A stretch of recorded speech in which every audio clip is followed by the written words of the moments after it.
Ça y est, le mois de Ramadan va bientôt commencer. Alors, est-ce que vous allez faire les mêmes erreurs que les années précédentes? Dites-moi, est-ce que vos idées, votre mental est en pleine préoccupation des repas? Vous avez déjà peut-être commencé à cuisiner, préparer des entrées, les repas principaux, des listes, des desserts, des courses, etc. Est-ce que votre table va ressembler à celle de l'année passée et des années précédentes? C'est-à-dire brouette, soupe, harira, chorba, sucreries, msemen, tout ce qui est farci, shbekia, gâteau, etc. Mais est-ce que c'est vraiment notre pensée? Mais est-ce que c'est vraiment notre priorité pendant ce mois de Ramadan? Ne se focaliser que sur l'alimentation. Est-ce la base du mois de Ramadan? De remplir la table? De remplir l'estomac? Le vrai problème en tant que naturopathe, ce que je vois chaque année, ce sont des personnes qui avaient déjà des problèmes de santé, que ce soit de la fatigue chronique, des maladies déjà installées, surcharge pondérale, des troubles digestifs et bien d'autres. Et pendant le mois de Ramadan, elles s'enfoncent encore plus. Et puis elles se demandent pourquoi je suis épuisée, pourquoi j'ai des migraines, des nausées, pourquoi je n'ai plus d'énergie, pourquoi je ne ressens pas vraiment la connexion avec mon Seigneur en ce mois. Eh bien, c'est parce qu'elles n'ont pas goûté à l'essence même du mois de Ramadan, la connexion avec Allah Ta'ala. Alors avant de continuer, je vais vous dire quelque chose d'important. N'attendez pas d'arriver dans des états catastrophiques comme moi je l'ai été. À une époque, ça a commencé très jeune pour moi. J'étais sans cesse épuisée et personne n'avait vu ou n'avait pu m'aider. Et j'ai fini avec un diabète et puis ensuite un précancer de l'estomac à cause entre autres du stress, des émotions refoulées, mais aussi bien entendu de mon alimentation. Alors n'attendez pas d'en arriver là et ça va beaucoup plus vite que ce que vous pensiez et vous êtes peut-être déjà dans des mauvais états. Je vous garantis que c'est pas agréable et que toute votre vie peut en être perturbée. Alors, plus vous attendez, plus ce sera difficile de faire marche arrière. Mais ce n'est pas impossible. Et si je vous parle aujourd'hui, justement, c'est pour que vous aussi vous évitiez de tomber là-dedans. Donc, pour ce mois de Ramadan, qu'est-ce que vous voulez faire? Les mêmes erreurs que les années précédentes? Ou est-ce que ce mois va devenir un mois qui va vous rapprocher d'Allah ou un mois plutôt qui va vous en éloigner? Je verrai plus tard, nous allons voir plus tard comment et pourquoi. Un mois qui va vous rapprocher de votre bien-être physique et spirituel ou un mois qui va accentuer vos déséquilibres qui étaient déjà présents ou qui commençaient à pointer le bout du nez. Alors, il y a un lien direct entre le ventre et votre âme. Et ça, nous allons le voir ensemble. Votre estomac, c'est-à-dire tout votre système digestif, est directement relié avec votre âme, donc votre mental, votre cœur, vos émotions, mais vraiment votre âme et votre nefs. Et c'est exactement ce qu'explique Ibn Qayyim, rahimahullah. Il explique que l'âme, lorsqu'elle est dominée par la satiété, tend vers les désirs et vers le péché. Alors ça, vous pouvez déjà un petit peu remarquer, simplement, lorsque vous mangez trop, comment vous vous sentez. Eh bien, vous avez souvent des gros coups de fatigue ou du stress, etc. Eh bien, c'est un petit peu ce que peut ressentir votre âme aussi. Elle va tendre donc vers les péchés lorsque vous êtes trop rempli, lorsque vous êtes rempli à satiété. Et je vais détailler exactement ce que veut dire satiété du point de vue aussi islamique. Donc le corps, lorsque vous êtes rempli, le corps prend toute son énergie pour essayer de digérer. C'est pas pour ça qu'il va y arriver. Donc ça peut durer 3, 4, 5, 6, 7, 8, plusieurs heures comme ça. Parfois vous mangez le soir et le lendemain vous n'avez même pas encore digéré. Selon votre état de santé, ce que vous mangez, comment, quand, la quantité, tous les repas qui se sont enchaînés. Alors bien sûr, à ce moment-là, vous êtes lourde et complètement déconnectée. Ce qui va amener à plusieurs difficultés. Des difficultés de mémorisation, concentration, d'étudier et de prier avec aisance.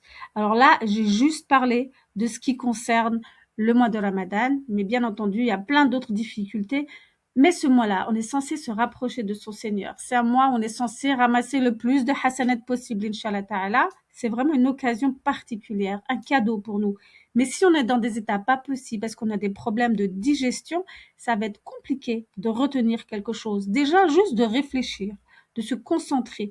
Alors, faut même pas parler d'étudier et de prier avec présence, c'est-à-dire en pensant ce qu'on dit et pas en essayant juste de tenir éveillé. Et ça, c'est seulement le premier niveau. Premier niveau d'épuisement dû aux problèmes digestifs. Alors ensuite, quand ça se répète 1 jour, 2 jours, 3 jours, etc., l'âme devient de plus en plus paresseuse. Les organes deviennent paresseux face aux actes d'obéissance. Ils penchent vers les désirs qu'implique la satiété. C'est ce que nous explique le prophète Mohammed sallallahu alayhi wa sallam. Voici des hadiths. L'homme n'a pas rempli de récipient pire que son ventre. Qu'est-ce qu'on peut entendre par là? Le récipient, les plats, donc quand ils sont remplis, mais un des plats les pires qui puisse être rempli, c'est l'estomac. C'est-à-dire qu'il y a des conséquences, vraiment. Et je vais détailler plus loin aussi. Un autre hadith. Remplir excessivement le ventre nuit au cœur et au corps. Si cela est occasionnel, il n'y a pas de mal.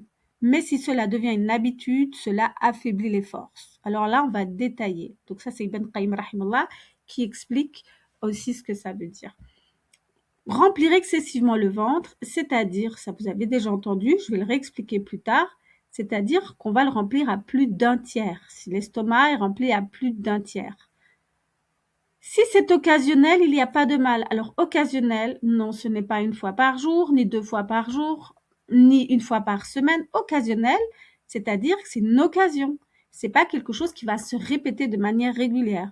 Vous allez, là c'est moi qui dis, qui présume, vous allez par exemple à un mariage et vous mangez un petit peu plus que prévu. Un petit peu plus, hein. C'est-à-dire pas de là à être vraiment trop pleine et à vomir presque ou à avoir mal au ventre. Donc là, après, s'il y a des mariages toutes les semaines, ça va plus, hein, on s'entend. Et donc, l'expliquer aussi, mais si cela devient une habitude, cela affaiblit les forces. Et comme je le disais tout à l'heure, on le sent vraiment, le premier état, on le sent en état de fatigue, de faiblesse, autant physique, le corps, hein, envie de dormir d'ailleurs. Il y en a qui tombent endormis directement, on dirait une syncope. Le cerveau qui se met à dormir aussi, mais lorsque ça devient répétitif, ce sont les fonctions qui deviennent plus faibles, c'est-à-dire la circulation qui fonctionne plus bien, le système digestif qui ne fonctionne plus du tout comme il faut, c'est-à-dire que vous allez après avoir des carences, etc. Et toutes les autres fonctions de votre corps peuvent petit à petit ne plus fonctionner comme il faut. Et donc la satiété excessive affaiblit le corps, même si elle semble l'enrichir. Parce qu'on dit souvent mange pour avoir plus de force, mais si le corps se renforce par la qualité et l'acceptation de la nourriture, pas par son abondance, c'est-à-dire la qualité, que mangez-vous? Donc il y a une différence entre se remplir de nourriture ou d'aliments, des choses que vous mettez dans votre bouche, et des bons aliments. Ça aussi, je vais détailler. Et l'acceptation, c'est-à-dire que si votre estomac est trop rempli, vos intestins, etc. aussi, il y a des embouteillages, il y a trop, le corps ne sait plus assimiler. C'est pas pour ça qu'il pourra prendre autant de vitamines, de minéraux. S'il y a trop d'embouteillages, si c'est trop plein, il ne pourra plus faire son travail. Il devient paresseux et malade. Donc c'est ce que cette phrase veut dire. Le corps se renforce par la qualité et l'acceptation de la nourriture et non par son abondance. Alors, lorsqu'on parle du prophète Mohammed, de ses habitudes, lorsqu'on parle de hadith, ce sont plus que des conseils quand même. C'est pas quelque chose qu'on peut suivre si on a envie. C'est quand même, ce sont des règles à respecter et c'est pas pour rien. Là, nous allons voir que l'islam et la responsabilité et la santé est quelque chose de vraiment primordial. L'imam Shafi'i disait, les gens négligeaient 2 choses. Premièrement, la médecine et deuxièmement, la langue arabe.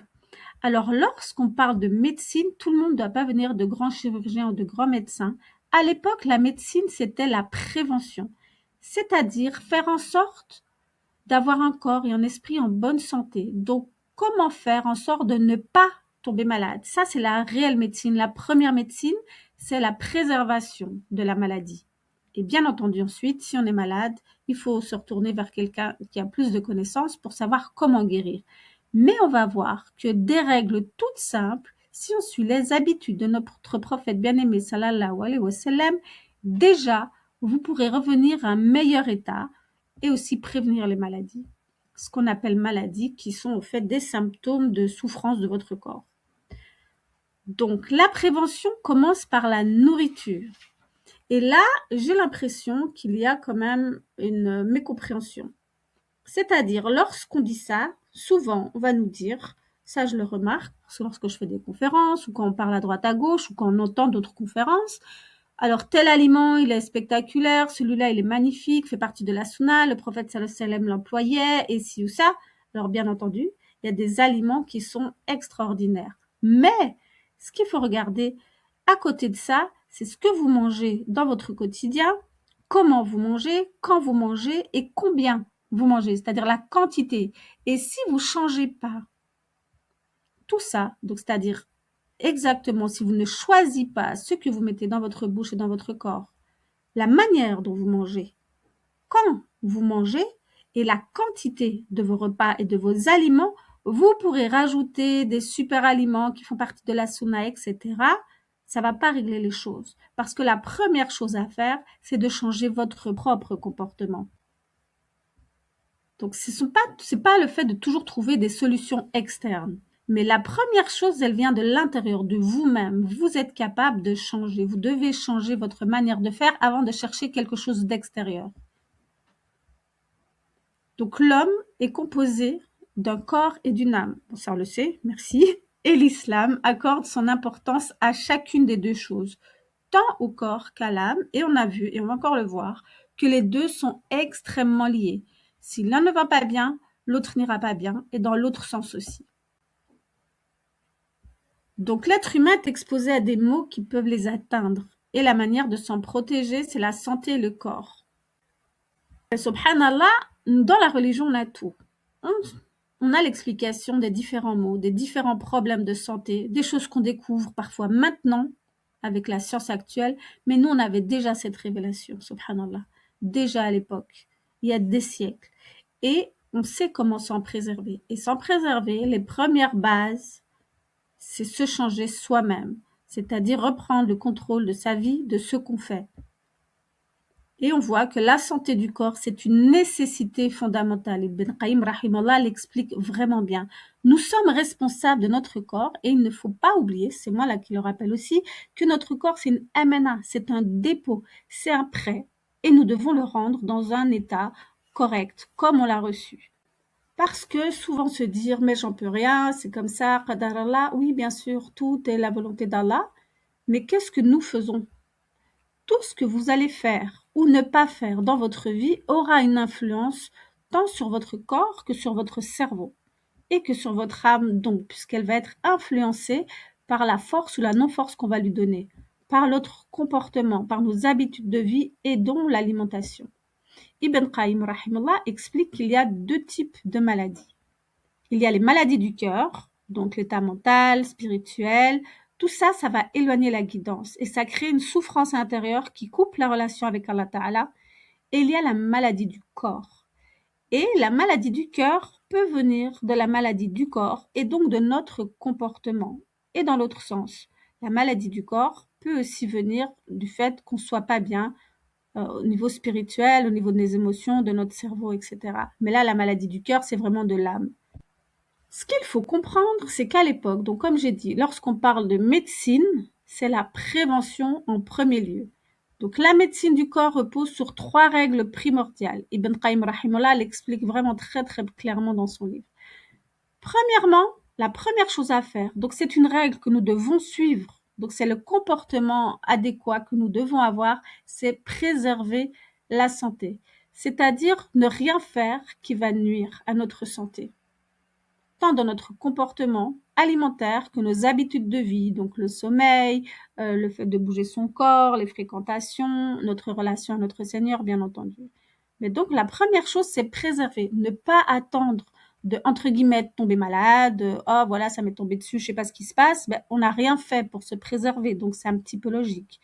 Après, je jette pas la pierre, j'accuse personne et je ne juge vraiment personne. Mais ce qui est important de comprendre, c'est que lorsque nous sommes pas bien, on a notre responsabilité. Et donc, ça veut dire, c'est une chance, hein, alhamdoulilah, ça veut dire qu'on peut changer les choses. C'est pas juste, oh ben voilà, c'est comme ça, je peux rien y faire. Nous, on a toujours une responsabilité dans nos actes, dans notre façon de faire, etc., et dans notre état, tant moral que physique. Alors oui, parce que je sais que là, souvent, on me dit, oui, ben il y a aussi le sihur, donc la magie, le mauvais œil, etc. Bien entendu, ça existe, c'est révélé, c'est dit, c'est clair et net, Mais il n'y a pas que ça. Il ne faut pas mettre non plus tout là-dessus. Et même, plus on est fragile, plus tout ça peut nous atteindre aussi. Donc, nous avons encore plus le devoir de nous préserver, de nous protéger et de faire en sorte justement avoir un corps et un mental solide. Donc ça, c'est ce qu'on fait. Et Inch'Allah, la suite n'est pas dans nos mains. Donc, s'abstenir de toute chose nuisible. Donc, toute chose qui va endommager notre santé physique ou psychique. Donc, c'est-à-dire nos habitudes aussi de vie et l'alimentation que je vais détailler, Inch'Allah.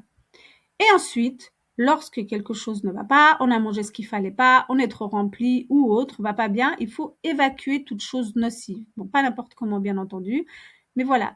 Donc, c'est important de ne pas garder dans son corps un trop plein de quoi que ce soit. Ici, je ne vais pas rentrer dans tous les détails de ça, mais entre autres, du sang qui s'accumule, la digestion qui est obstruée, donc il y a des embouteillages partout dans l'estomac, dans les intestins.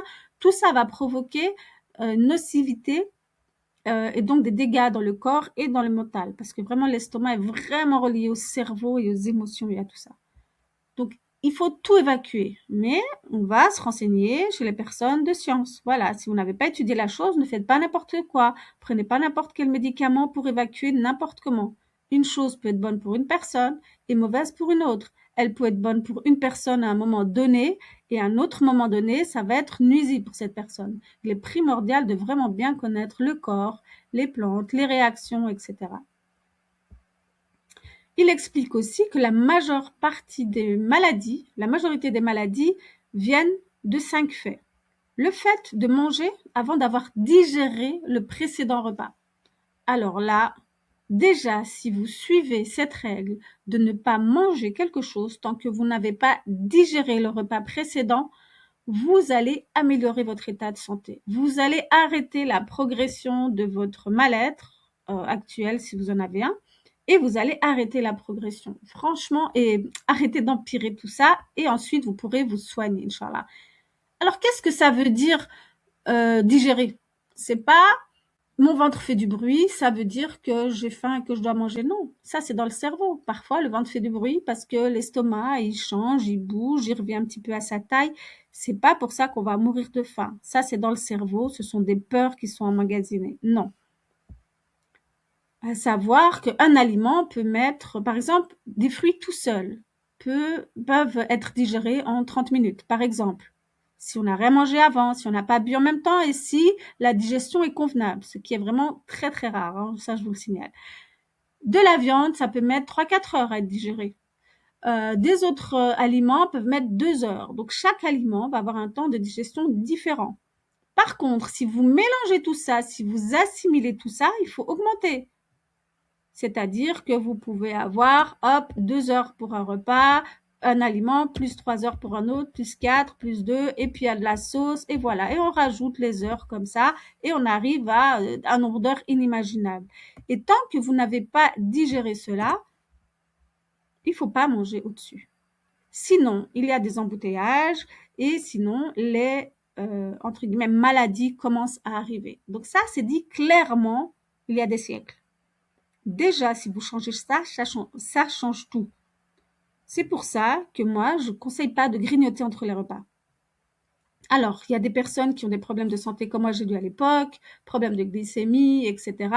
Ça se change petit à petit. Changez pas tout en claquant des doigts. Il faut vérifier ce que vous mangez, comment, mais pas se dire ah ben je suis comme ça, moi j'en peux rien, j'ai ça.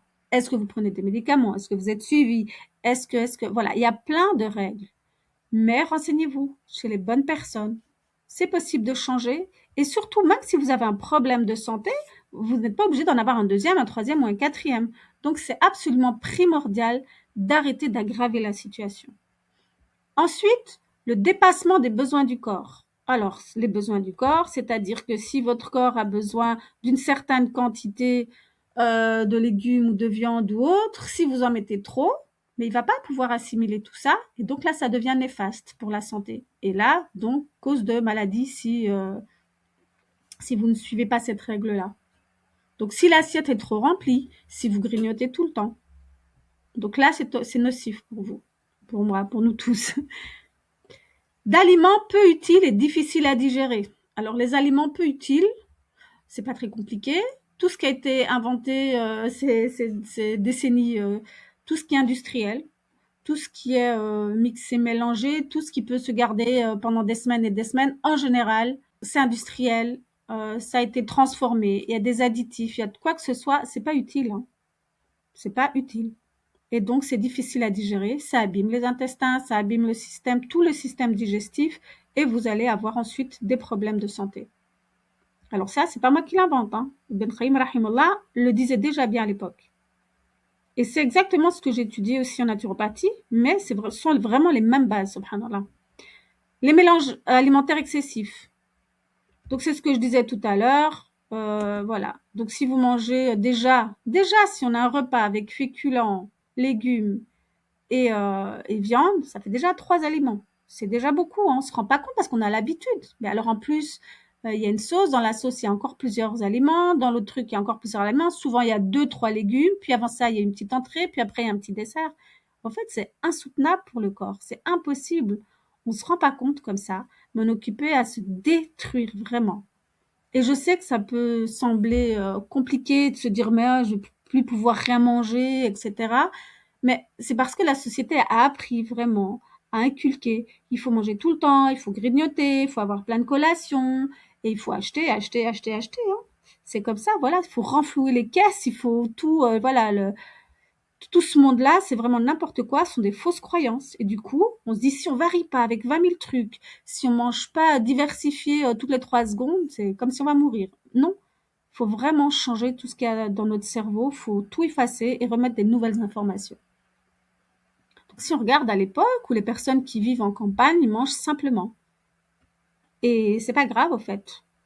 C'est la base, c'est comme ça que ça se fait. Ce qui pousse de la terre, sur les arbres, et pas 20 000 trucs. Et donc d'une abondance habituelle. Comme j'ai dit tout à l'heure, si vous mangez un petit peu plus, voilà, 1 à 2 fois, voilà, sur le mois, là j'invente hein, le temps, la période. Mais, mais si c'est tout le temps, ça devient habituel et là c'est toxique, c'est vraiment embêtant. Alors je vous dis même pas si c'est plusieurs fois par jour, c'est pas possible. Et si c'est tous les jours, en fait le corps n'a jamais le temps pour digérer, pour se reposer et pour éliminer. Donc, si l'homme remplit son ventre de cela et en prend l'habitude, les maladies persistent. Donc, si l'homme remplit son ventre de tout ceci, donc tout ça, de ces 5 points, voilà, les maladies apparaissent. C'est clair et net. Donc, déjà, changer ces 5 points-là. Si on n'a pas digéré, on mange pas. Et c'est pas juste avoir mal au ventre digérer, non. Voilà, il faut attendre plusieurs heures. Donc, déjà, 3 fois par jour, ok, matin, midi et soir, mais pas plein de grignotage. Si vous avez des problèmes de glycémie ou autre, faites-vous accompagner. Et on voit pourquoi, comment, etc. Mais arrêtez de grignoter, arrêtez d'avoir 20 000 repas l'un à la suite des autres. On mange tout le temps. Pour une réunion, on mange. Après le boulot, on mange. C'est le café, on mange. Tout le temps, tout le temps, tout le temps, tout le temps. Alors, Ibn Qayyim rahimahullah explique aussi qu'il y a 3 degrés de l'alimentation. Premièrement, le besoin, la suffisance et ensuite l'excédent. Alors, pour les besoins, quelques bouchées pour maintenir la force suffisent. Donc, juste ce qu'il faut pour ne pas s'affaiblir. C'est pas donné à tout le monde et ça dépend de votre état de santé actuel. Voilà, tout le monde ne va pas être à ce niveau-là, bien entendu. Ça, c'est le summum. On va pas se comparer à ça. La suffisance, c'est manger raisonnablement pour maintenir la force et la vitalité avec équilibre et modération. Donc ça, c'est ce qui va être recommandé pour, on va dire, le commun des mortels pour la plupart des gens. Et l'excédent, c'est manger par désir. Donc manger par désir, ça fait partie de l'excès. Ah, j'ai envie ça, j'ai envie de ça, j'ai envie de ça. Donc normalement, c'est manger pour maintenir la force et la vitalité, pour être vivant en fait. Mais manger par désir, juste pour avoir envie d'encore et encore, là, c'est l'excédent. Manger par plaisir et par habitude. Oh, je sais pas, je m'ennuie, je mange. Oh, je rentre dans la cuisine, j'ouvre les placards. Ça m'est arrivé aussi, hein. Donc je me mets dedans aussi, hein. Je suis comme tout le monde. Donc ça m'est arrivé tout ça, bien entendu. Alors manger par excès, ça peut être acceptable occasionnellement. Donc pas toute la journée par excès, mais un repas par excès, ça peut, voilà, mais vraiment occasionnellement. Mais si cela se répète et si c'est constant, c'est dangereux. Mais ça, c'est répété à plusieurs reprises. Donc, c'est vraiment pas à négliger. Nous avons toutes les clés pour éviter la maladie et pour en sortir si c'est le cas. Et déjà, les premiers signes, c'est la fatigue, l'épuisement constant. Ça montre que quelque chose ne va pas, c'est pas possible. Si vous êtes constamment fatigué, après oui, vous venez d'accoucher, voilà. Mais si c'est tout le temps, tout le temps, tout le temps, ou si c'était déjà avant la grossesse, etc., voilà, c'est pas normal.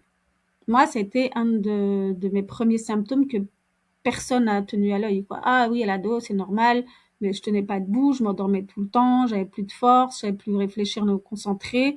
C'est pas normal d'être tout le temps comme ça.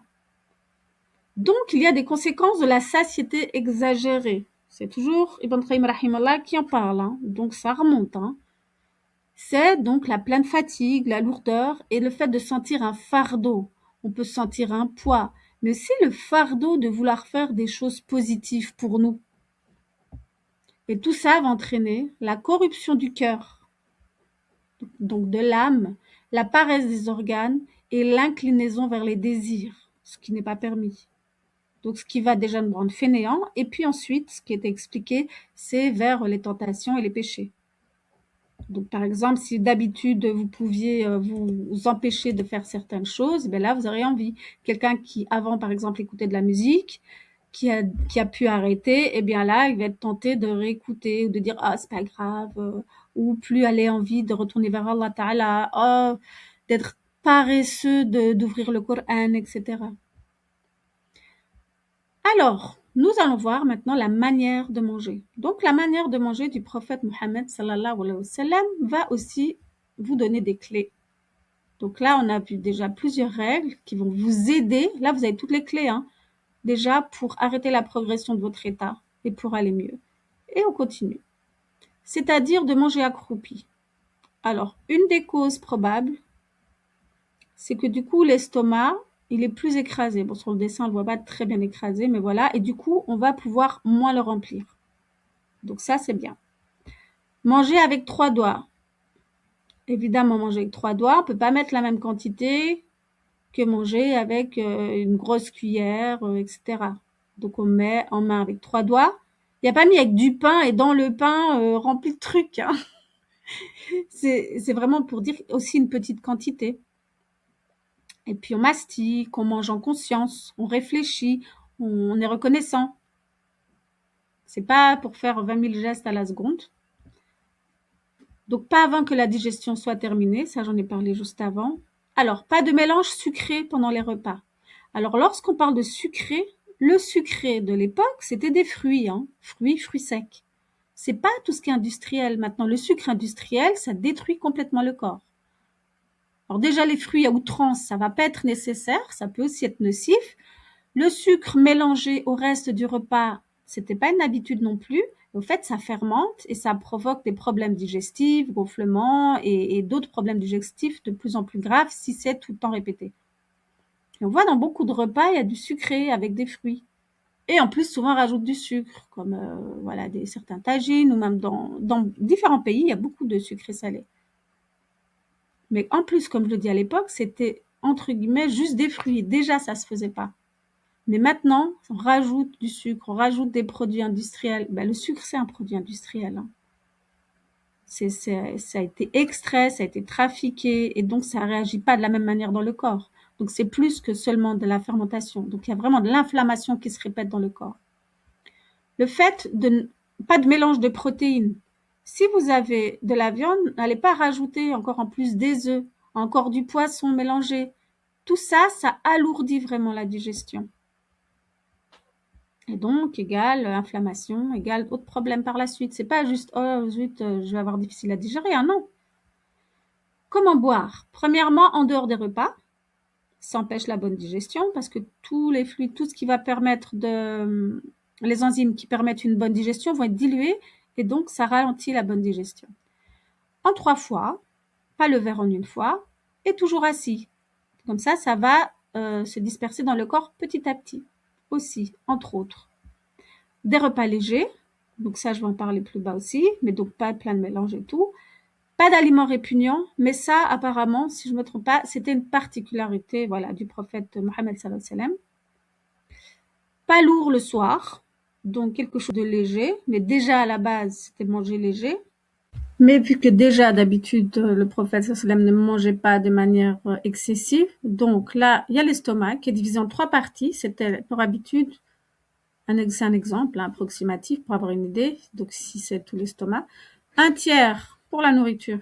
Donc c'est-à-dire que ça, si c'est la place que vous avez, alors la taille varie selon les gabarits de chacun et selon vos habitudes alimentaires, c'est extensible. Hein. Donc un tiers ici, voilà, pour la nourriture. Ce sera un tiers pour l'eau, mais pas en même temps, mais ça veut dire qu'il faut de la place encore pour l'eau. Si c'est rempli de nourriture jusque-là, il n'y aura pas la place pour l'eau de manière aisée. Donc il faut attendre que ça passe aussi, que ce soit digéré, un tiers pour l'eau. Et c'est-à-dire qu'il faut laisser tout ça de vide. Donc si vous sentez, oh j'ai encore une petite place, ben oui, tant mieux. Et souvent, elle est encore pas assez grande hein, pour l'air. Pour l'air. Pour que tout ne soit pas comprimé. Ça bouge tout ça. Ensuite, une autre habitude, c'était de marcher après les repas. Donc, c'est-à-dire qu'il y avait du temps. C'est pas manger juste avant d'aller dormir. Et en général, des mouvements en général pour faciliter la digestion, c'est-à-dire tout au long de la journée, on n'est pas affalé sur le canapé, sur la chaise, dans la voiture, au bureau, on bouge. C'est primordial aussi pour la bonne digestion. Si vous venez tout juste de manger, commencez pas à faire une grosse gymnastique. Mais voilà, le mouvement est primordial, tant pour votre bien-être physique que psychique aussi. Et donc, je tiens à rappeler que nous avons toutes une responsabilité, et tous, hein, mais bon, là, je parle aux femmes en général, une responsabilité personnelle. C'est-à-dire que vous pouvez prendre le meilleur miel, la meilleure nigelle, les meilleures dates, hein, comme c'est recommandé. Alors oui, ça guérit tout sauf la mort, etc. Mais si à côté de ça, vous ne suivez pas toutes ces règles-là, ce sera plus compliqué, n'est-ce pas? Donc, c'est pas miraculeux. Il faut avoir une responsabilité personnelle. Il faut y mettre du sien aussi. Parce que oui, j'entends souvent, il n'y a pas de jugement, c'est juste une explication. Oui, mais le miel, c'est bon. Oui, mais les dattes, c'est bon. Oui, mais X personne, elle est diabétique et elle mange date sur date sur date et du miel sur du miel. Non. Et c'est pas parce que les dates sont bonnes que vous pouvez en manger 50 000 non plus. Et oui, alors certains nombres sont impairs, mais c'est pas pour ça qu'il faut en manger 51, quoi. Donc, il faut faire attention, il faut réfléchir avant tout. Donc déjà, avant de chercher les aliments magiques, entre guillemets, hein, on s'entend, rien de magique, changez vos habitudes. Pensez à tout ça, les 3 degrés d'alimentation. Voilà, le fait de préserver de s'abstenir de toute chose nuisible et d'évacuer. Il faut le temps pour évacuer. Si on se remplit tout le temps, il n'y a même pas le temps d'évacuer non plus. Et rien que ces habitudes-là, ça va changer beaucoup de choses, je vous le garantis. Inch'Allah ta'ala. Donc, si vos habitudes alimentaires sont mauvaises, vous allez accentuer les problèmes physiques, les problèmes psychiques, on a vu que tout est lié, l'estomac, le corps, donc toute la digestion, parce que quand je parle d'estomac et de digestion et de ventre, c'est le foie, c'est la rate, c'est le pancréas, etc. Donc c'est tout complet, donc avec les intestins aussi. C'est tout ce qui est émotionnel aussi. Vous allez être plus sensible. Il y a des gens qui se disent, moi, je suis hypersensible. Mais en fait, c'est surtout en hyper mauvaise santé. Et quand on règle ça, on voit le meilleur état. C'est hyper fatigué. Et la connexion spirituelle va être différente si les habitudes alimentaires sont aussi mauvaises. On devient vraiment fainéant, paresseux, envie de rien faire, pas envie de bouger, pas envie de marcher, même pas envie de réfléchir. Donc tout ça, ça va varier. Alors, bien sûr, oui, la hijama, Inch'Allah, peut aider, comme certains traitements aussi. Je suis pour, hein, à 100%, bien entendu, mais pas tout seul. Voilà. Alors, vous pouvez venir faire hijama tous les mois. Ok, c'est super. Mais si à côté de ça, vous faites rien, vous perdez beaucoup, beaucoup de possibilités vraiment d'aller mieux sur le long terme. La hijama toute seule, si vous ne changez rien derrière, ça va pas être bénéfique sur le long terme et vous n'allez pas ressentir le même bienfait que si vous changez. Donc ça, je l'ai vu quand je faisais encore la hijama. Pour l'instant, là, je fais plus, mais je voyais vraiment les personnes qui se prenaient en main à côté, mais les effets et la différence sur leur santé physique et émotionnelle, c'est extraordinaire, subhanallah. Comparé aux gens qui venaient, ah oui, bah, je me sens bien, j'ai bien dormi tout, mais après quelques jours, c'était rebelote, ça revenait, tous les problèmes. C'est juste superficiel, c'est comme si on enlevait une petite couche, mais le fond est bouché, ça putréfie, ça va pas. Donc là, c'est vraiment dommage de ne pas avoir compris la réelle manière d'agir. Et je peux comprendre, hein. C'est un, parce qu'on l'a pas enseigné, et ce sont les habitudes de vie, et aussi parce que c'est difficile de changer, parce que le nefs, parce que le corps est habitué, complètement drogué, shooté à toutes ces mauvaises habitudes. Et je parle encore une fois, pour moi, en premier lieu.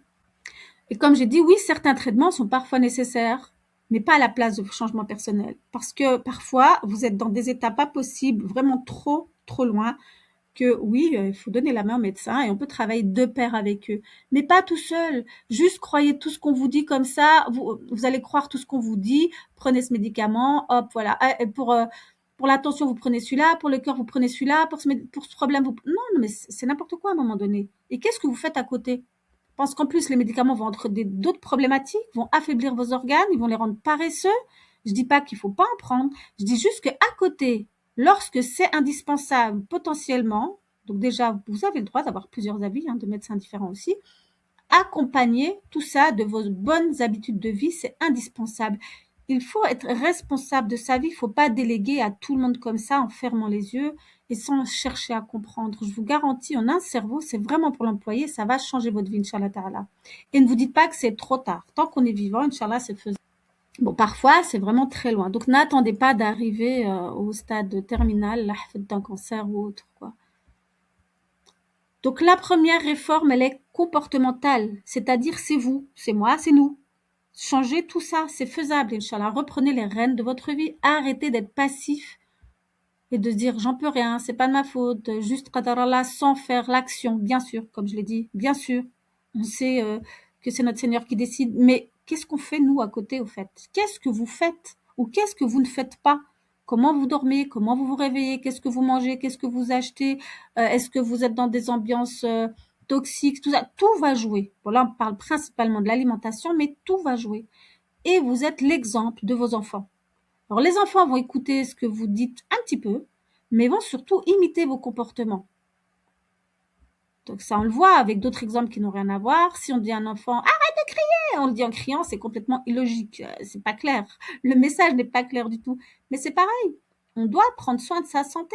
Apprenez ça à vos enfants, apprenons à nos enfants dès qu'ils sont jeunes, ce sera beaucoup plus facile pour eux plus tard.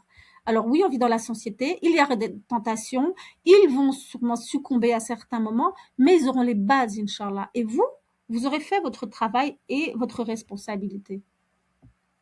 Et vous n'avez pas envie non plus que eux deviennent en mauvais état.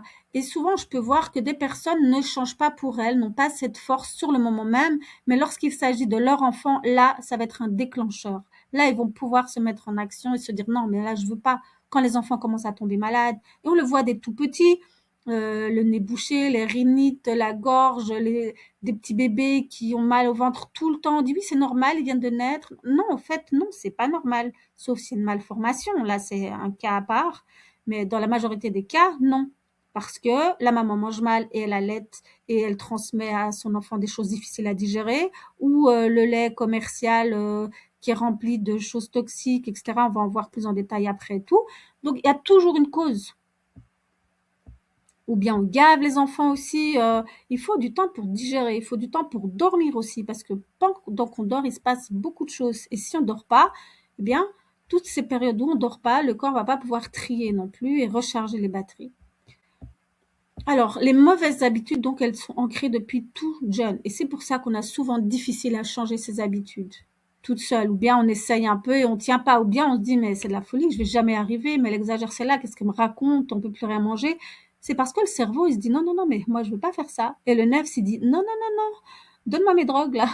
Certains aliments agissent littéralement comme des drogues. Donc ça, c'est même montré scientifiquement. Ça joue sur certaines zones du cerveau comme des réelles drogues et crée de la dépendance. Même, vous voyez, un bout de pain, des pâtes, c'est des assiettes remplies de féculents. Parce que ça joue vraiment comme des drogues, je vous assure. Hein. C'est pour ça que c'est dur de s'en défaire. Mais c'est faisable, Inch'Allah. Alors, c'est quoi un vrai aliment? Premièrement, c'est un aliment que le corps va reconnaître comme aliment et qui va lui fournir de l'énergie. Donc, c'est un aliment qui n'est pas transformé excessivement. Donc, on va dire par exemple, vous avez des olives qui vont être transformées en huile, il y a une transformation. Mais c'est déjà moins naturel que des olives. Mais c'est ok, on va dire. Bon, ça dépend laquelle, la quantité, on s'entend, etc. C'est quelque chose qui n'a pas eu d'additif. Donc tous les bizarres là. pour la conservation, etc. Il y a pas pour les faux goûts aussi, hein, le glutamate monosodique, etc.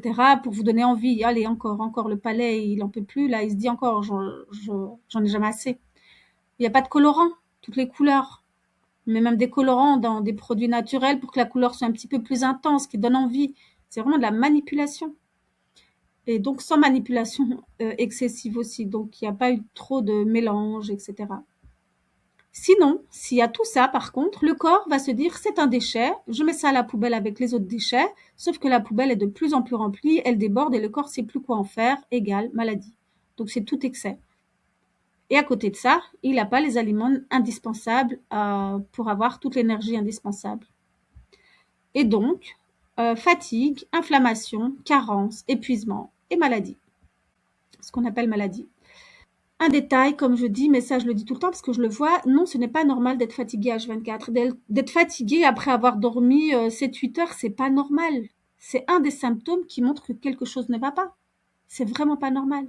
Ou d'avoir de la fatigue émotionnelle, hormonale, émotionnelle, tout ça, c'est pas logique. Et si vous faites pas tout ça, attention à tout ça aussi, ben c'est ce qui va provoquer, entre autres, dépression, burn-out, baby blues aussi, ça vient de là. Il y a des carences, il y a trop d'inflammation, etc. C'est pas juste, entre guillemets, un dérèglement hormonal, non.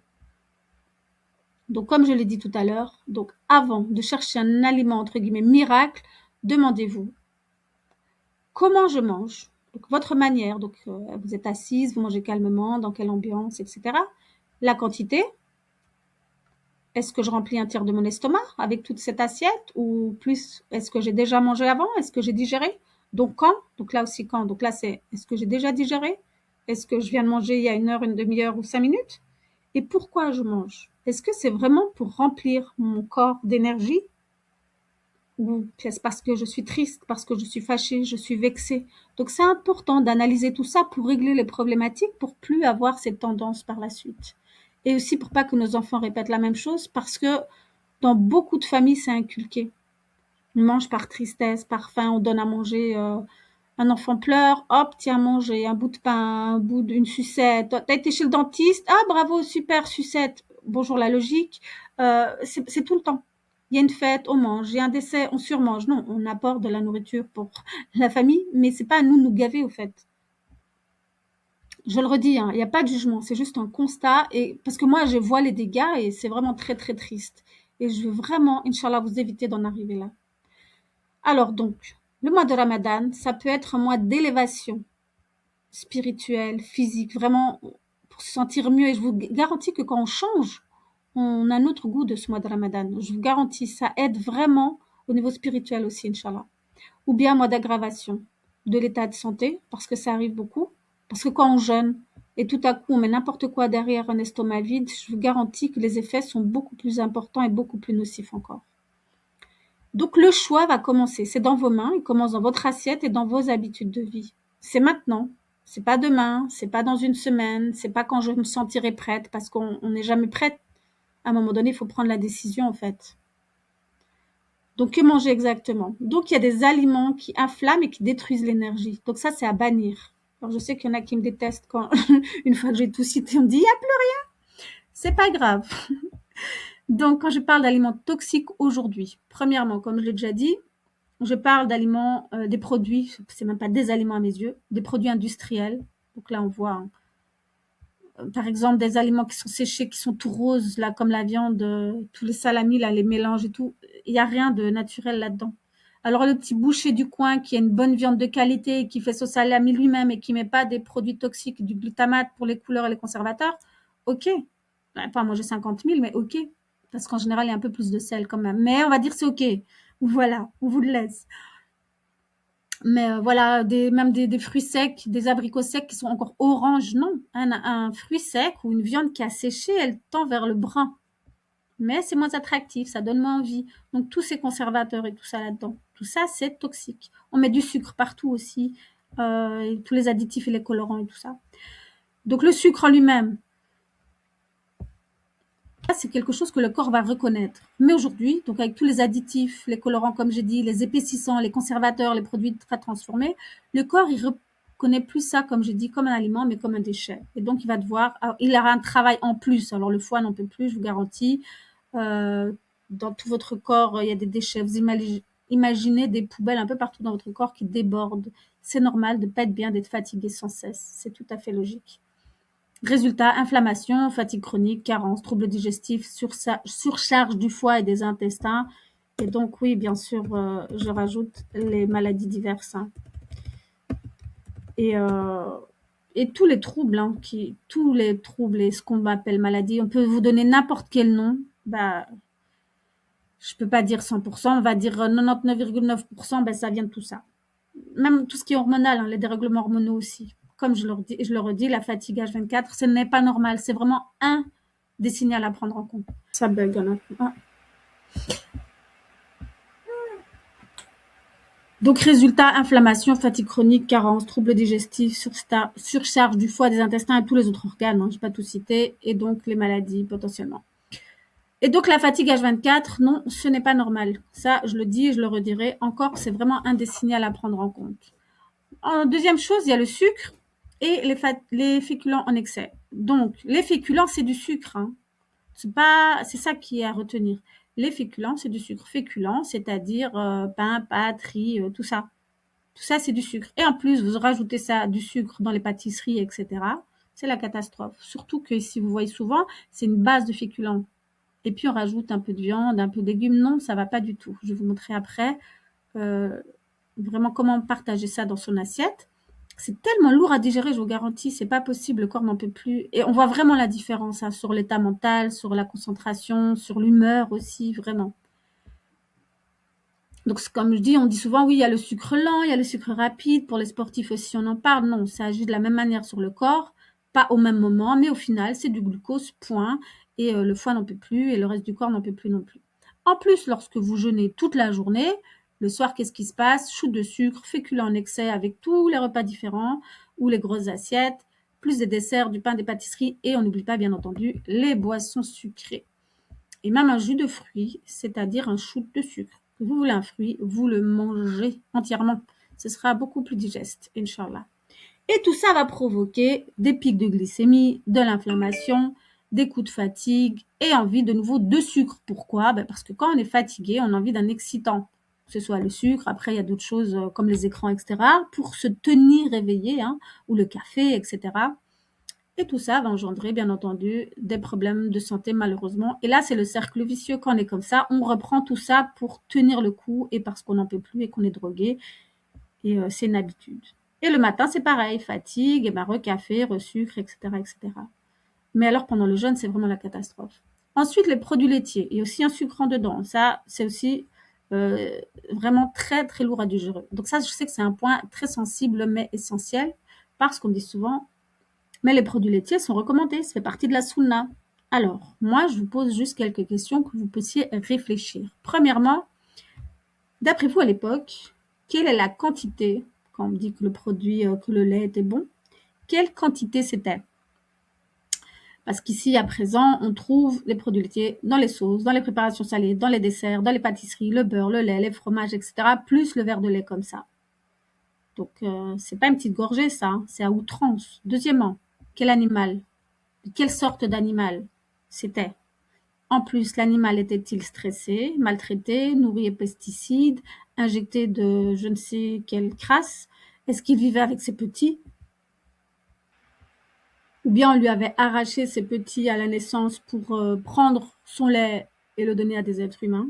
Donc stress, tristesse, et on a enlevé le droit au bébé. Donc tout ça va faire en sorte que l'animal va être dans un certain état, et son lait aussi. Et en plus, est-ce que c'était du lait cru, transformé, etc. Donc, je vous laisse réfléchir hein, à ces questions. Hein, je vous les remets là. Voilà. Donc là, vous pouvez vous demander, est-ce que le lait actuel est de cette manière et la quantité, etc. est bon? Donc moi, je vois les dégâts. Personnellement, moi, je recommande pas du tout les produits laitiers. Je les fais enlever directement. C'est pas, oui, mais le skyr, mais les machins, j'en ai rien à faire. Ça change rien du tout. Je vois les dégâts. Je l'ai vu sur moi, sur ma santé, sur mon système digestif et le pré-cancer de l'estomac. C'était pas la seule cause. Hein. Comme je dis, il y avait aussi les émotions refoulées, le stress, etc. Mais en grande partie, en très très grande partie, j'ai vraiment vu en avant-après. Et je le vois sur les femmes, avec les femmes que j'accompagne, lorsqu'elles arrêtent, déjà elles vont dégonfler, pour la perte de poids aussi, entre autres, mais parce que c'est de l'inflammation, ça va provoquer. Donc, ça fait quand même plus de 12 ans que j'accompagne des femmes et je le vois chaque fois. Je le vois chaque fois et je suis pas la seule à le dire. D'autres grands, il y a aussi des médecins, des grands chirurgiens qui ont une autre vision des choses et qui ont compris ça. Ça va provoquer l'inflammation. Je l'ai pas mis aussi, mais vraiment les facteurs de croissance en excès et donc ça va provoquer un désordre hormonal, ce qui peut provoquer sur le long terme aussi différents cancers. Et ça, c'est pas à négliger du tout. La production excessive de mucus, toutes les inflammations, hein, gastrite, œsophagite, donc tout ce que vous avez en HIT, tout ce que vous pouvez entendre, les douleurs articulaires, tout ce qui est problème ORL, donc nez, oreilles, gorge, les bronches, ça on le voit beaucoup chez les bébés aussi, hein, et les otites entre autres, j'ai mis chez les enfants mais chez tout le monde, mais c'est flagrant chez les enfants. Vous arrêtez les produits laitiers, vous voyez une différence. Tout ce qui est rhume chronique, les glaires, prise de poids, mauvaise assimilation, et tout ce qu'on peut appeler maladie. Donc quand tout est inflammé, tout est bouché, bien sûr, ça va provoquer des maladies. Ensuite, il y a le gluten. Alors le gluten d'aujourd'hui, c'est pas celui d'avant. Alors c'est quoi le gluten? Ce qu'on trouve dans certaines céréales, dont le blé. Et le blé, ça, il y en a partout. Blé, pâtes, pain, pizza, pain, tout quoi. Donc ça va alourdir. Parce que les céréales ont été transformées, ils ont rajouté des grosses doses de gluten. Pourquoi? Parce que ça colle, ça fait gonfler et du coup, il faudra en mettre moins et c'est plus facile à produire et à faire pousser. Voilà pourquoi. Donc c'est ultra transformé et ça colle aussi, et ça bouge tout. Ça détruit les intestins et au niveau du cerveau aussi. Donc il y a vraiment une porosité. Donc c'est-à-dire tout ce qu'il faut pas passe et ce qu'il faut ne passe pas. Jusque dans le sang, hein.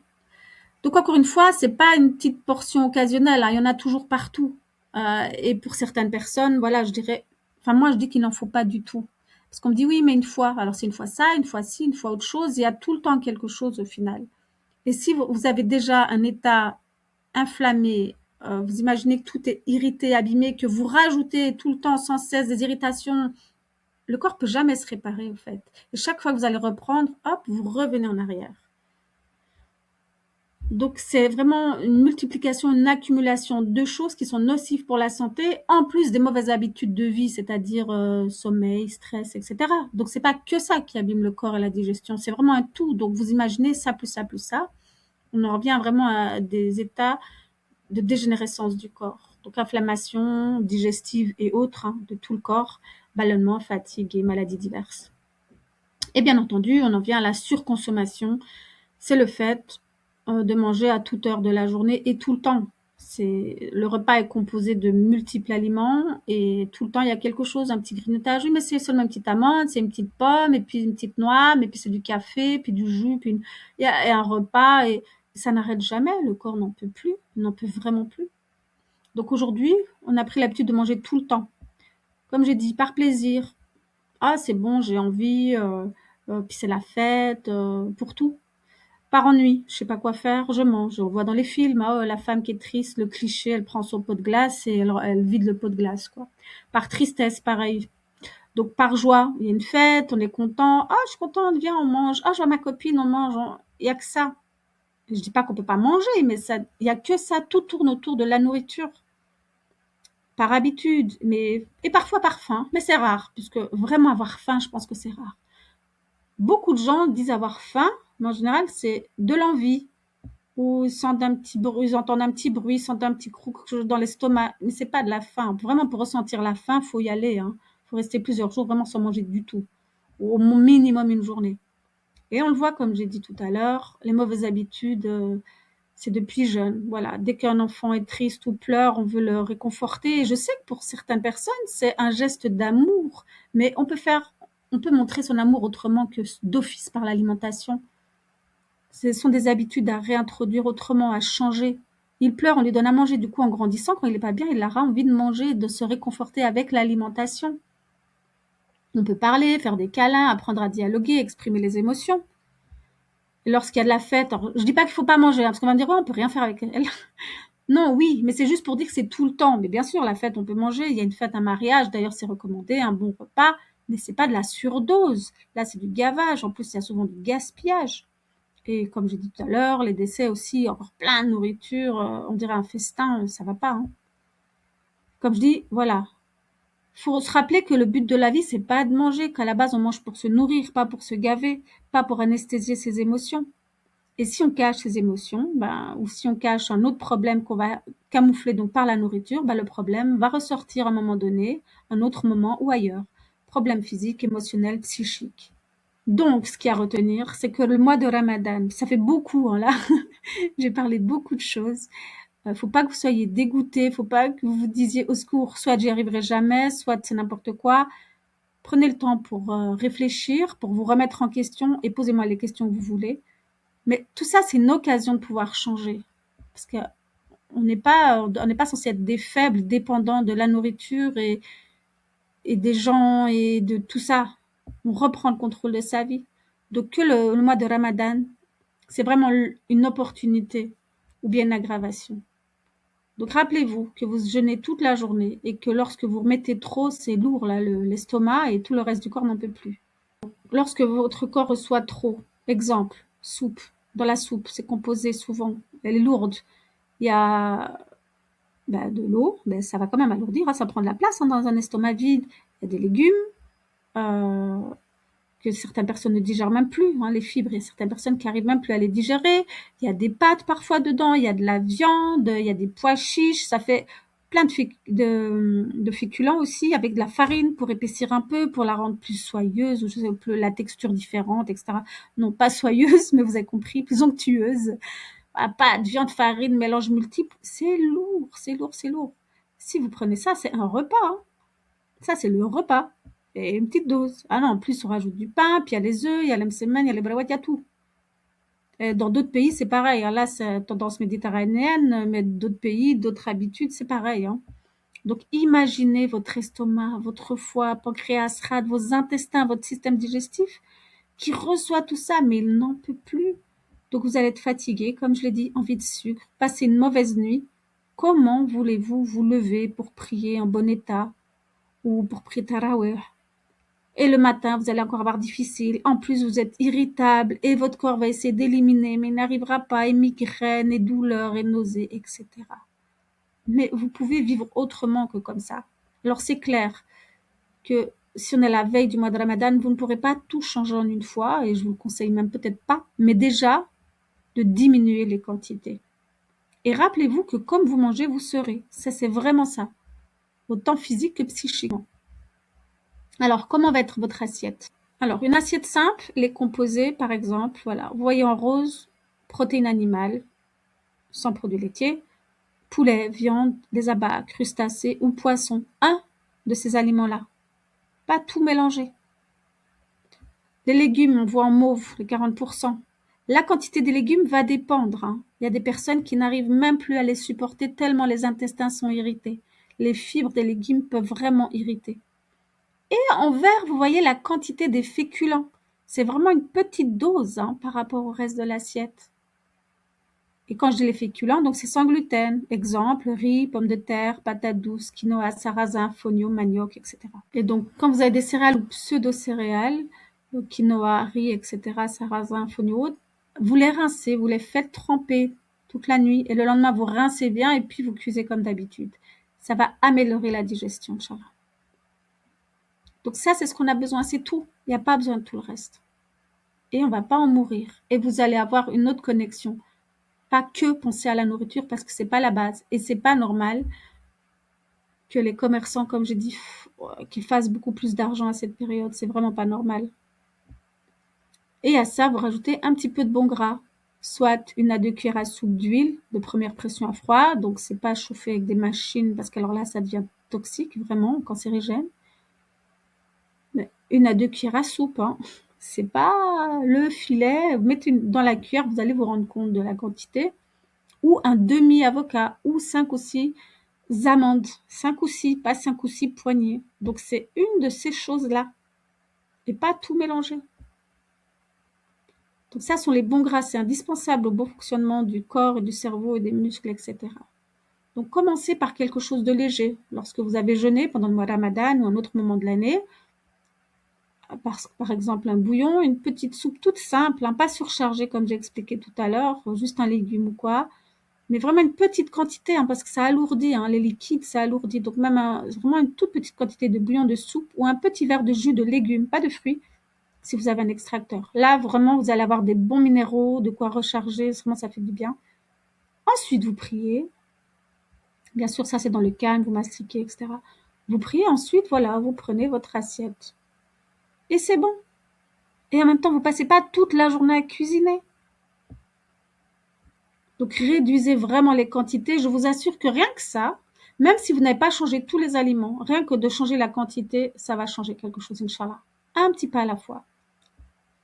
Reprenez vraiment votre responsabilité et l'équilibre. Et retenez, trop manger ou trop peu manger aussi peut être perturbant et peut être nocif pour votre corps. Parce que votre corps a quand même besoin de tenir debout. Parce qu'il y a des personnes, du coup, parfois, qui mangent vraiment trop peu. Elles se sentent plus légères, elles sont heureuses. Au début, elles ont plus la forme. Et ça, j'en vois beaucoup aussi. Et qui, au final, mangent trop peu. Et avec les semaines et les mois, là, elles voient les dégâts. Parce que le corps n'a pas eu ce qu'il fallait. Ou même, on peut trop manger, ne pas assez manger. Ah, qu'est-ce que je veux dire par là? C'est-à-dire trop se remplir, mais pas avoir les bons nutriments. Et donc là, on voit fatigue, dépression, les sauts d'humeur, problèmes hormonaux, donc les règles irrégulières ou de plus en plus douloureuses. Et puis on voit les cheveux qui commencent à tomber, les gencives qui saignent, les dents qui tombent, les ongles qui se cassent. Regardez à la lumière vos ongles s'ils sont striés, donc s'il y a des petites lignes dessus. Par exemple aussi, ce que je vois beaucoup pendant le Ramadan, enfin ce qui m'arrive en tout cas de voir, c'est des personnes qui sont diabétiques et qui veulent absolument jeûner contre l'avis d'un médecin. Ça va pas du tout, hein. On a dit une des premières règles, c'est ne pas nuire au corps. Donc, selon votre état, est-ce que vous êtes sous insuline ou pas? Donc, il faut vraiment discuter avec votre médecin, être accompagné. Et si un jour vous voulez aller mieux, pouvoir jeûner, si c'est possible, ça dépend, hein, je peux pas dire comme ça. Ben, c'est un entraînement. Moi, ça m'a pris des mois et des mois et des mois, hein. Mais moi, je n'étais pas sous insuline. Donc, faites attention, selon les médicaments, si d'autres médicaments, il y en a qui arrêtent tout pour jeûner. Non. Même si on a envie, c'est pas notre nefs qui doit diriger, c'est pas notre envie. On ne doit pas nuire à son corps. Donc, est-ce raisonnable de jeûner dans votre état ou est-ce même permis? Donc ça, c'est vraiment à réfléchir. Donc, comme je le dis, la première règle, c'est de ne pas nuire. Notre corps, c'est une amana. Donc, revoyez les bonnes habitudes, les quantités, pas de grignotage toute la soirée, une vraie rupture du jeûne, donc là, une petite rupture légère et un vrai repas, pas full rempli avant de dormir correctement, c'est primordial pour bien digérer et pour être en forme, et bien dormir pour pouvoir même se réveiller pendant la nuit pour prier si on veut. Et donc, comme je l'ai dit, plus le ventre est rempli, plus le cœur est lourd. Et n'oubliez pas, mettez votre niya dans tout changement, vous aurez la récompense, Inch'Allah. Ça devient un acte d'adoration. Je le fais par amour pour Allah. Eh bien, vous aurez la récompense en plus, Inch'Allah. Et plus c'est dur, plus on a la récompense. Et je vais pas mentir, oui, c'est difficile de changer. Pour certaines personnes, c'est plus simple, pour d'autres, c'est plus difficile. Ça dépend de votre parcours de vie, de votre fonctionnement aussi. Il y a plein de choses. Et oui, c'est tentant. Tout est tentant, bien sûr. Mais c'est à vous de décider. Qu'est-ce que vous voulez? Vous voulez avancer? Vous voulez reculer? Il n'y a pas de stagnation, hein. C'est soit on avance, soit on recule. Donc, mettez votre niya, faites-le pour Allah Ta'ala. Comme je dis, c'est un acte d'adoration et c'est primordial de dresser son nefs. Et au fait, à la base, on ne doit pas se demander si on a envie ou si on a le choix. On doit faire ce qui est bon pour notre corps, pour notre mental. Et je vous garantis que la vie change après ça. Vraiment, imaginez-vous vous lever sans plus être fatigué, sans plus avoir des problèmes digestifs, éviter les maladies et montrer le bon exemple à ses enfants. Je crois que c'est ça aussi qui est primordial. C'est vraiment de faire une chaîne positive et de transmettre les bonnes habitudes, Inch'Allah, et encouragez-vous. Alors, à retenir, voilà, soutenez-vous dans le bien. Faites des petits groupes, faites-le à plusieurs. Et si vous connaissez personne qui a envie de changer, mais commencez par un petit pas. Une petite chose, c'est mieux que zéro. Ah, moi, c'est Ramadan, je mange pas de sucre industriel. Moi, je diminue les quantités. Moi, je fais ça. Il y en a qui veulent tout changer. Changez, allez-y. Soutenez-vous. Vous connaissez personne qui veut changer. Mettez en commentaire, moi, je change, j'ai besoin d'aide. Ou, moi, je suis là. Je réponds à vos commentaires, à vos questionnements. Je sais que c'est pas facile. Je suis passée par là. Moi, à l'époque, il n'y avait pas Internet, hein, et tout ça. Franchement, comme ça. Donc, j'étais vraiment seule. Je sais que c'est très, très difficile, mais c'est faisable. C'est pas pour vous décourager, mais je reconnais. Et même pour moi, si je replonge, ben, c'est de nouveau difficile d'arrêter. C'est comme ça. Mais le but, qu'est-ce qu'on veut au final, à quoi on veut ressembler et quel rôle on veut jouer aussi pour nous et dans la société et tout ça, Inch'Allah. Alors, je rappelle que le but de ma chaîne ici sur YouTube, c'est vraiment de prioriser la santé pour se rapprocher d'Allah Ta'ala, de montrer le bon exemple, de s'entraider. Parce que notre corps, c'est une MNA. Et donc, moi, je vois chaque jour l'impact. Je vois les dégâts sur les gens et de plus en plus jeunes. Des douleurs horribles, même pendant les règles. Ça, c'est un truc qui m'a frappé il y a quelques années aussi. De voir des gens de plus en plus jeunes qui ont des douleurs horribles pendant les règles. Non, pendant les règles, on n'en sent rien normalement. Et on peut être un peu plus émotionnel, un peu plus sensible, mais pas à des points comme je vois maintenant, non. Donc le mental, tout ça joue sur le mental, le comportement, même les disputes familiales. Lorsque tout le monde est en mauvaise santé, ben on s'énerve, on se dispute, il y a des clashs pas possibles, famille, enfants, mari, tout. Épuisement et notre connexion avec Allah Ta'ala. Et parfois on est tellement en mauvaise santé qu'on ne peut plus prier, qu'on ne peut plus jeûner, enfin plus prier correctement, plus faire certains mouvements parce qu'on a mal aux articulations, parce qu'on ne prend pas soin de soi. Donc, où est votre responsabilité? Où est notre responsabilité là-dedans? Ça sont des questions à se poser. Donc, n'attendez pas d'être dans un état grave. Voilà. Et pour celles qui ne me connaissaient pas, je me présente enfin. Moi, je suis Fatima, qui vient de la chaîne Physiobulle. Je suis naturopathe et coach. Et ça fait plus de 12 ans que j'aide les femmes à sortir de l'épuisement et des maladies qui en découlent et aussi éviter d'en arriver là, bien entendu. Voilà. La première personne que j'ai aidée, c'était moi, alhamdoulilah. Donc voilà, ici je vous aide à reprendre les bonnes bases. Donc je suis là pour vous, n'hésitez pas. Et n'hésitez pas à commenter et partager. Vraiment transmettez. Transmettez, transmettez. Ce sera déjà un premier geste. Peut-être que ça pourra changer la vie de quelqu'un, Inch'Allah. Donner un petit peu d'espoir et aider quelqu'un à passer à l'action.